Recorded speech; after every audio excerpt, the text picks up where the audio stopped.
Oui, oui, oui, oui, oui. Bonjour à tous, toujours. Il ne pas que du paquet plus depuis l'Europe de l'Est. Voilà, c'est important, il faut qu'on en parle. Aujourd'hui, je vais parler de politique parce que c'est important. Voilà, parce que c'est important. Parce que nous venons de voir que le Burkina Faso suit les traces du Mali. Oui, le Burkina Faso suit les traces du Mali. Un Mali qui est déjà à terre. Oui, un Mali qui est déjà fini, qui est déjà à terre. On voit que le Burkina Faso suit les traces du Mali. Voilà, en demandant aux soldats français de rentrer, qui n'ont plus besoin d'eux. Voilà à ce point que je voudrais dire que le président Alassane Ouattara est un président vraiment très intelligent. Un économiste qui très intelligent, qui vise loin. Oui, qui vise loin. Oui, qui voit les erreurs, oui, de ses voisins et qui frappe fort. Bah! Au moment où tous vous criez à bas la France, hors la France, vous voyez que le président Alassane Ouattara consolide ses liens avec la France. Les liens sont maintenant forts. Oui, les liens sont forts avec la France. Et l'argent que la France devait prendre soit partagé à ces pays-là, tels que le Burkina, pour l'aide au Burkina, l'aide au Mali, l'aide à la Guinée et tout cet argent revient à la Côte d'Ivoire. Aujourd'hui, vous voyez que la Côte d'Ivoire est en train de se développer, en train d'aller de l'avant. Oui, c'est parce que la Côte d'Ivoire a un président qui est très intelligent. Oui, qui voit déjà loin. C'est-à-dire qui voit déjà 10 ans. Oui, 10 ans en avant. Oui, au moins les autres voient, au moins les autres commencent à avoir un mois en avant. Lui a déjà 10 ans sur ses voisins. 10 ans sur comment dirais-je, 10 ans sur ses voisins. Oui. Et c'est ça. Et par jalousie, certains diront non, la Côte d'Ivoire, c'est la France. La Côte d'Ivoire, c'est l'allié de la France. La Côte d'Ivoire, c'est ceci. La Côte d'Ivoire, c'est un pion de la France. Mais c'est parce que le président Ouattara est très intelligent. Au moment où vous refusez la France, eh bien, lui, il accueille la France. C'est maintenant qu'il consolide ses liens même avec la France fort. Et aujourd'hui, l'aide que la France doit vous apporter, mais tout ça vient de la Côte d'Ivoire. Donc ne soyez pas étonnés que la Côte d'Ivoire soit développée. Ne soyez pas étonnés que la Côte d'Ivoire soit à un niveau pas possible en espace de 10 ans. Faites la comparaison. Il n'y en a pas. Aujourd'hui, pour nous, le Burkina, je peux dire le Burkina Faso, pour nous, c'est un village. Pareil pour le Mali. Pareil même pour la Guinée. Tous ceux qui ont décidé, c'est-à-dire que souvent quand je vois des pays tels que le Burkina Faso, je me dis, mais voici la Guinée, depuis fort longtemps, qui a décidé d'avoir pour allier la Russie.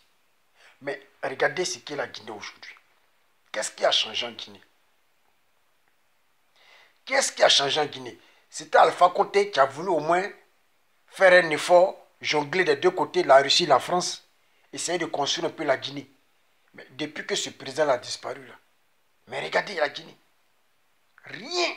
Tu vois le militaire avec plus de 200 gardes d'école lui seul, qui se promène dans la rue de la Guinée. Rue poussiéreuse. Oui. Une rue vraiment poussiéreuse. Et ça fait pitié. Prenez le Mali. Aujourd'hui, prenez le Mali. Tu vois, moi je me dis que souvent, ces pushistes-là quand même, ils ne réfléchissent pas un peu. Voyez un peu. Prenez l'exemple. Oui, prenez les exemples. C'est-à-dire que, prenez les exemples avec la Guinée, avec la Centrafrique. Qu'est-ce qui a évolué? Tu vois un peu. On a l'impression que c'est quand il veut être au pouvoir pour de bon, oui, qu'il cherche à tisser les liens avec la Russie. Parce que la Russie, ce n'est pas un pays démocratique. Et ils s'en battent les couilles. Pour eux, s'ils ont leur pourcentage, ils ont leur argent, ils s'en battent les couilles. Si tu veux, il faut faire 10 ans, 20 ans au pouvoir. Que ton pays soit en retard ou pas, ils s'en battent les couilles. Ce qui est sûr, s'ils arrivent à trouver les pas, c'est fini. Tu vois un peu. Donc ce président burkinabé, il veut rester au pouvoir pour de bon. Donc c'est pourquoi il veut, oui, il veut se rallier à la Russie. C'est tout. Puisque le président malien, en effet, le président malien est passé par là. Aujourd'hui, il est toujours au pouvoir. Il est là. Il est toujours au pouvoir. Et comment le Mali fonctionne? C'est la galère. Oui, c'est la galère, la souffrance. Les gens ne mangent pas 3 fois par jour. Ils sont en train de souffrir. Bientôt, les Maliens vont fuir le Mali. Ceux qui restent là vont fuir le Mali. C'est en cela que je vous dis que le président Alassane Ouattara, le président ivoirien, est le président le plus intelligent. Oui, le plus intelligent. Oui, au moment où il faut guéguer avec la France, lui il profite. La preuve en est, il est aux Champs-Élysées. Bientôt, un métro en Côte d'Ivoire. Regardez les ponts, regardez les routes. Les Burkinabés, vous resterez toujours, oui, esclaves des Ivoiriens. Jusqu'à la fin du monde. Oui, tant que vous n'allez pas changer votre mentalité, tant que vous n'allez pas chercher à comprendre comment le monde évolue, mais vous resterez toujours esclaves des Ivoiriens. On va vous utiliser pour aller nettoyer nos champs de cacao, nos champs de café, nos champs de veilla. Vous payez des miettes. Parce qu'aujourd'hui, regardez, le SMIC, 75 000 francs CFA. Au Burkina, le SMIC, c'est combien? Peut-être tu vas voir que c'est 10 000 francs CFA. Donc vous serez obligé de venir être esclave des Ivoiriens pour 75 000 francs CFA. Vous allez travailler dans nos champs. Le champ de nos grands-parents, nos arrière-arrière-grands, vous allez être dans nos champs. Puisque depuis fort longtemps, c'est ce qui est. Vous ne voulez pas changer de mentalité. Si vous avez changé de mentalité, aujourd'hui, peut-être les choses allaient changer. Mais on a l'impression que vous plaisez dans l'esclavage. En Côte d'Ivoire. Vous plaisez à nettoyer les champs, à nettoyer, comment dirais-je, les champs de palmiers. Vous vous plaisez dedans. Oui. Les Maliens, ils se plaisent à faire du commerce. Dans les petites boutiques en Côte d'Ivoire. Ils se plaisent dedans. Voilà, à travailler, comment dirais-je, au port, à soulever les gros sacs de ciment, les gros sacs comment dirais-je, de riz, à faire décharger les bateaux. Ils se plaisent dedans. Un peu.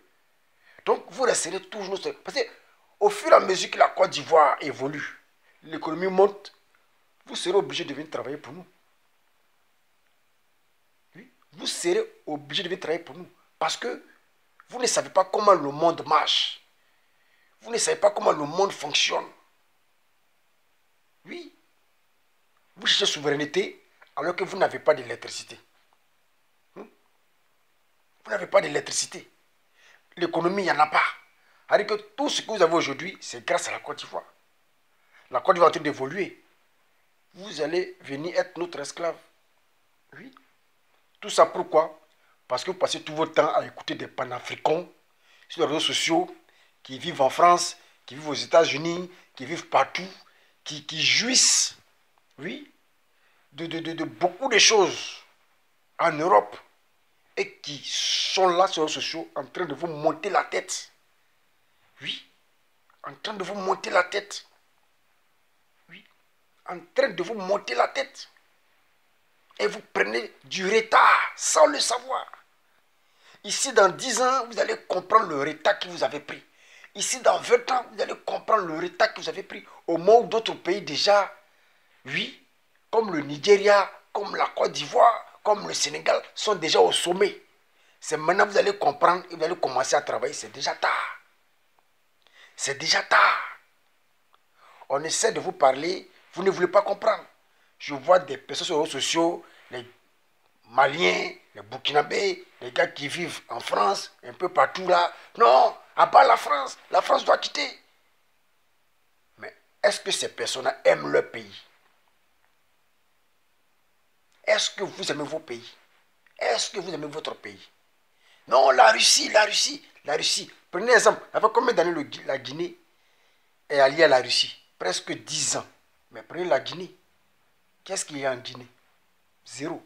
La Centrafrique, ça fait combien d'années? Vous pensez que tout se limite à combattre les djihadistes? Non. Après ça, il y a l'économie qui est là. Après ça, il y a l'économie. Les gens doivent travailler. Les gens doivent évoluer. Le pays doit se développer. Mais qu'est-ce que la Russie fait? Est-ce qu'il va attendre faire la Russie un petit crédit à un pays africain pour se développer? Il n'y en a pas. Et il ne faut que piller seulement. Je l'ai déjà dit dans ma présente vidéo. Et il ne faut que piller. Ils n'ont jamais développé un pays. Oui. Ils n'ont jamais développé un pays. Aujourd'hui, prenez les pays qui ont été sous la domination de la Russie au temps de l'URSS. Aujourd'hui, là, ces pays-là ont évolué, tels que la Lettonie, l'Estonie, la Pologne, quoi encore, les pays baltes, tous ceux qui ont été sous la domination de la Russie. Mais aujourd'hui, si ces pays-là ont évolué, c'est grâce à l'Europe. Oui, c'est grâce à l'Europe. C'est parce qu'aujourd'hui, ils sont dans l'Union européenne avec des crédits, des suivis, qu'aujourd'hui, tous ces pays-là se sont développés. Tous ces pays sont construits. Sinon, au temps de l'URSS, ces pays-là ne se sont pas construits. Prenez par exemple quand l'Ukraine s'est séparée de la Russie. Mais écoutez, l'Ukraine n'était rien. Rien même. C'est lorsque l'Ukraine a tissé ses liens avec la Russie comme partenaire et avec l'Europe comme partenaire que l'Ukraine a commencé à se développer. Par jalousie, les Russes veulent détruire l'Ukraine. Oui, parce que dans les 10 dernières années, allez en Ukraine, vous allez voir les constructions. Quand on vous parle de Kiev, les routes de Kiev goudronnées, comment dirais-je, l'immobilier a commencé à pousser en Ukraine comme rien. C'est tout ça qui a créé la jalousie de la Russie. Ce n'est pas question de l'OTAN ou quoi. Qui a créé la jalousie. Parce qu'avec la Russie, tu ne peux pas évoluer. C'est la corruption totale. La manipulation totale, la propagande. Mais alors qu'ils ne peuvent absolument rien faire. Ils ont pris le Mali. Le Mali, qu'est-ce qu'ils ont fait? Une fois qu'ils pillent. Aujourd'hui, le Mali est endetté. Ils vont bientôt prendre le Burkina. Endetter ce pays-là. La Guinée même, on n'en parle pas. Parce qu'il y a longtemps même qu'ils sont en train de prendre tout en Guinée. Boxico, l'or, diamant, il y a longtemps. Qu'ils sont en train de creuser même la Guinée. Donc les frères, on vous dit toujours, ouvrez les yeux. Ouvrez les yeux, vous ne voulez pas. Vous en voulez au président Alassane Ouattara. Lui, il s'en bat les couilles. Le président Alassane Ouattara, il évolue. La Côte d'Ivoire évolue. Aujourd'hui, quand on dit l'Europe de l'Afrique de l'Ouest, c'est la Côte d'Ivoire. C'est là-bas que tu vas trouver tout le monde. Même Camerounais. Ils sont tous là-bas. Même aujourd'hui, les Congolais. Aujourd'hui, les Congolais font le show dans les boîtes de nuit. Les artistes congolais font le show dans des boîtes de nuit en Côte d'Ivoire. Parce que ça ne va pas. Parce que ça ne va pas. Aujourd'hui, tout le monde se regroupe en Côte d'Ivoire. Tous les pays que tu prends, les pays de l'Est, les pays de l'Ouest, les pays voisins de la Côte d'Ivoire, tout le monde se regroupe. Tout le monde se regroupe en Côte d'Ivoire. Tu vas trouver toutes les nationalités. Pourquoi? Parce que le président Alassane Ouattara, lui, a su gérer ce pays-là. Parce que le président Ouattara gère bien ce pays-là. Parce que le président Ouattara a vraiment investi beaucoup. L'économie monte. Et aujourd'hui, ça attire les investisseurs. Tout le monde vient chercher. Pourquoi? Parce que le président Alassane Ouattara, lui, est avec la France.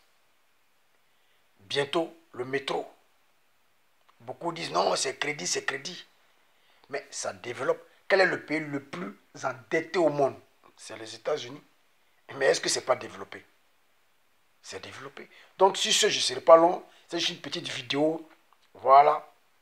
Petite vidéo interpeller les frères de l'Afrique de l'Ouest. Vous commettez une erreur grave qui va vous coûter cher ici dans 10 ans, 20 ans. Vous allez comprendre votre retard. C'est là que vous allez vous ressaisir, mais il serait déjà tard. Tard. Si je suis pas que depuis l'Europe de l'Est. Ciao, ciao.